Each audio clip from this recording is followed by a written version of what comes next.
વિદ્યાર્થી મિત્રો, હાઇડ્રોકાર્બનમાં થોડા આગળ વધીએ. પરિવર્તનો જોઈએ. બેન્ઝીનમાંથી ઓર્થો અને પેરા નાઇટ્રો બ્રોમોબેન્ઝીન. સૌપ્રથમ બેન્ઝીનનું બ્રોમિનેશન કરીએ નિર્જળ FeBr3ની હાજરીમાં, એટલે બ્રોમોબેન્ઝીન મળશે. ત્યારબાદ એનું નાઇટ્રેશન કરીએ તો પ્રથમ વિસ્થાપનથી લાગેલો સમૂહ એ ઓર્થો પેરા નિર્દેશક હોવાથી નાઇટ્રોબેન્ઝીન નાઇટ્રો સમૂહ જે બીજા વિસ્થાપનથી લાગશે એ ઓર્થો અને પેરામાં લાગશે, એટલે ઓર્થો નાઇટ્રોબ્રોમોબેન્ઝીન અને પેરા નાઇટ્રોબ્રોમોબેન્ઝીન મળશે. ત્યારબાદ બેન્ઝીનમાંથી મેટાબ્રોમો નાઇટ્રોબેન્ઝીન. તો સૌપ્રથમ બેન્ઝીનનું નાઇટ્રેશન કરીએ જલદ HNO3 અને જલદ H2SO4 દ્વારા. નાઇટ્રોબેન્ઝીન મળશે. આમ પ્રથમ વિસ્થાપનથી લાગેલો સમૂહ મેટા નિર્દેશક છે, એટલે હવે એનું બ્રોમિનેશન કરવાથી ક્લોરિનેશન કરવાથી મેટા ક્લોરો નાઇટ્રોબેન્ઝીન મળશે. એટલે આ રીતે બેન્ઝીનમાંથી મેટા ક્લોરો નાઇટ્રોબેન્ઝીન મેળવી શકાશે. ત્યારબાદ બેન્ઝીનમાંથી ઓર્થો અને પેરા નાઇટ્રોટોલ્યુઇન. તો સૌપ્રથમ બેન્ઝીનનું મિથાઇલેશન CH3Cl અને નિર્જળ AlCl3ની હાજરીમાં, એટલે ટોલ્યુઇન મળશે. અને એના નાઇટ્રેશનથી CH3 સમૂહ ઓર્થો પેરા નિર્દેશક હોવાથી ઓર્થો નાઇટ્રોટોલ્યુઇન અને પેરા નાઇટ્રોટોલ્યુઇનનું મિશ્રણ મળશે. બેન્ઝીનમાંથી એસિટોફિનોન. તો બેન્ઝીનનું એસિટાઇલ ક્લોરાઇડ અથવા તો એસિટિક એનાઇટ્રાઇડ સાથે નિર્જળ AlCl3ની હાજરીમાં પ્રક્રિયા કરતાં એસિટોફિનોન મેળવી શકાશે. ઇથાઇનમાંથી બેન્ઝીન આપણે અગાઉ જોયા 3 મોલ ઇથાઇન લઈ રક્ત તપ્ત લોખંડની નળીમાં 800 કેલ્વિન તાપમાને ગરમ કરતાં એમાંથી બેન્ઝીન મળશે. ઓર્થોઝાઇલિનનું ઓઝોનીકરણ. ઓર્થોઝાઇલિન લઈએ ઓઝોન સાથે પ્રક્રિયા CH2Cl2ની હાજરીમાં 196 કેલ્વિન તાપમાને. તો આ પ્રકારનો ઓઝોનાઇડ મળશે. એની ઝિંક અને 3 મોલ પાણી સાથે પ્રક્રિયા. તો આપણને આ પ્રકારે 3 મોલ H2O2, 2 મોલ ગ્લાયોક્ઝલ અને અહીંયા આપ્યું છે પ્રમાણે બ્યુટેન 2,3 ડાયોન મળશે.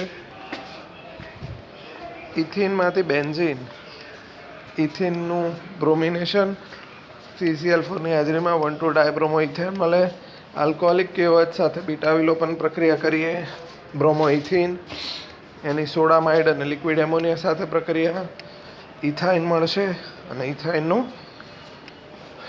રક્ત તપ્ત લોખંડની નળી 873 કેલ્વિન તાપમાને રિએક્શન.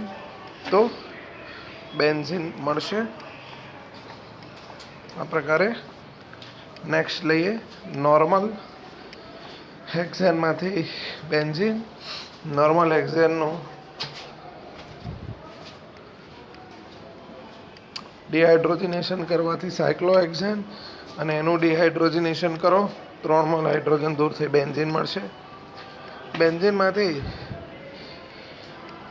Meta nitro બ્રોમોબેન્ઝીન. જેમ હમણાં મેટા નાઇટ્રો ક્લોરોબેન્ઝીન મેળવ્યું હતું એમ પહેલાં નાઇટ્રેશન. NO2 સમૂહ મેટા નિર્દેશક છે, એટલે મેટા બ્રોમો લાગશે. બ્રોમો લાગશે મેટા સ્થાને અને મેટા નાઇટ્રો બ્રોમોબેન્ઝીન મળશે. ક્લોરોબેન્ઝીનમાંથી ક્લોરોમિથેનમાંથી ઇથેનોઇક એસિડ. તો ક્લોરોમિથેનની પોટેશિયમ સાયનાઇડ સાથે પ્રક્રિયા સાયનોમિથેન મળે. એ સાયનોમિથેનનું જળ વિભાજન એસિટિક એસિડ મળે. પ્રોપ1 આયનમાંથી 1 બ્રોમોપ્રોપેન. પ્રોપ1 આયનનું હાઇડ્રોજિનેશન પેલેડિયમ ચારકોલ લિન્ડલર ઉદ્દીપકની મદદથી પ્રોપ1 ઇન મળશે. પ્રતિ માર્કોનિકો નિયમ પ્રમાણે HBr સાથે પ્રક્રિયા કરીએ તો વધારે વિદ્યુત ઋણતાવાળો ઘટક એટલે કે Br- દ્વિબંધ પૈકી જેની પાસે વધારે હાઇડ્રોજન હોય ત્યાં લાગશે. અને આ રીતે 1 બ્રોમોપ્રોપેન મળશે. બેન્ઝીનમાંથી મેટાઝાઇલિન. તો બેન્ઝીનનું પહેલાં મિથાઇલેશન CH3Cl નિર્જળી LCl3 353 કેલ્વિન તાપમાન. ટોલ્યુન મળશે એનું CFBF3 384 કેલ્વિન તાપમાને પ્રક્રિયા. મેટાઝાઇલિન મળશે બેન્ઝાલ ક્લોરાઇડમાંથી મેટાબ્રોમો બેન્ઝોઇક એસિડ બેન્ઝાલ ડાયક્લોરાઇડમાંથી મેટાબ્રોમો બેન્ઝોઇક એસિડ. તો બેન્ઝાલ ડાયક્લોરાઇડનું જળ વિભાજન એટલે બેન્ઝાલ્ડિહાઇડ, બેન્ઝાલ્ડિહાઇડનું ઓક્સિડેશન બેન્ઝોઇક એસિડ, અને એનું બ્રોમિનેશન કરીએ તો COOH મેટા નિર્દેશક હોવાથી મેટાબ્રોમો બેન્ઝોઇક એસિડ મળશે. ઇથાઇનમાંથી બેન્ઝીન સલ્ફોનિક એસિડ. પ્રથમ ઇથાઇનનું ચક્રીયકરણ રક્ત તપ્ત લોખંડની નળી 873 કેલ્વિન તાપમાને. બેન્ઝીન મળશે બેન્ઝીનનું સલ્ફોનેશન એટલે કે એની જલદ H2SO4 સાથે પ્રક્રિયા ઓલિયમની હાજરીમાં 353 કેલ્વિન તાપમાને એટલે મળશે બેન્ઝીન સલ્ફોનિક એસિડ. ત્યારબાદ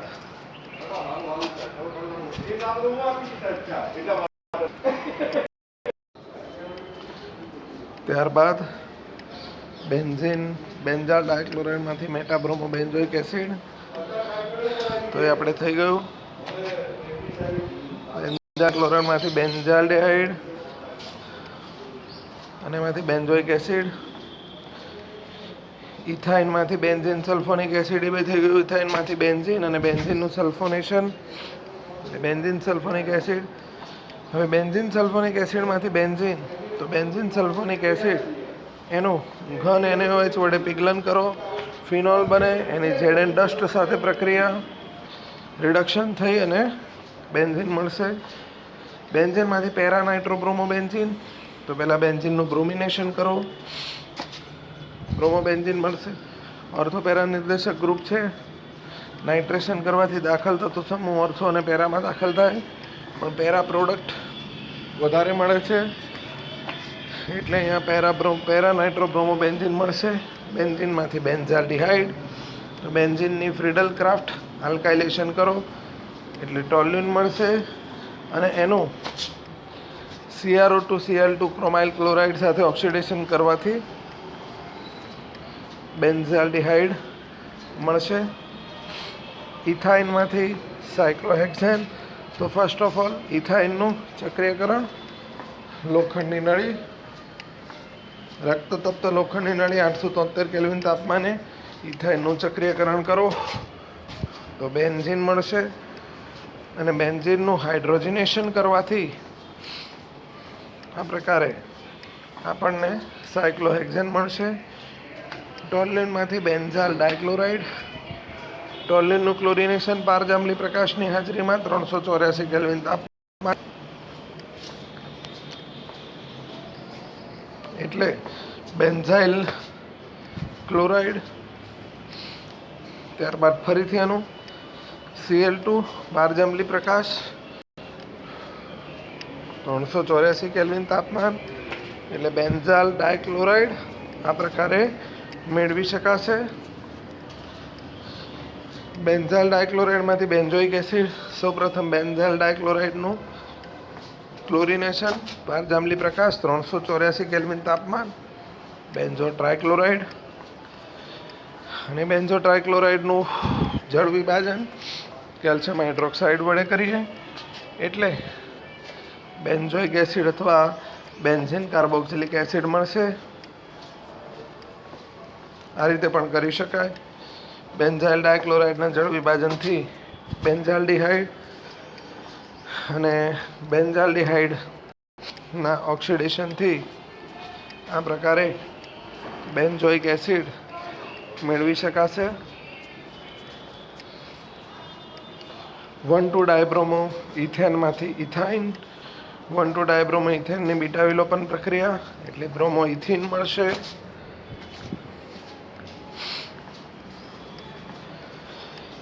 અને બ્રોમો ઇથિનની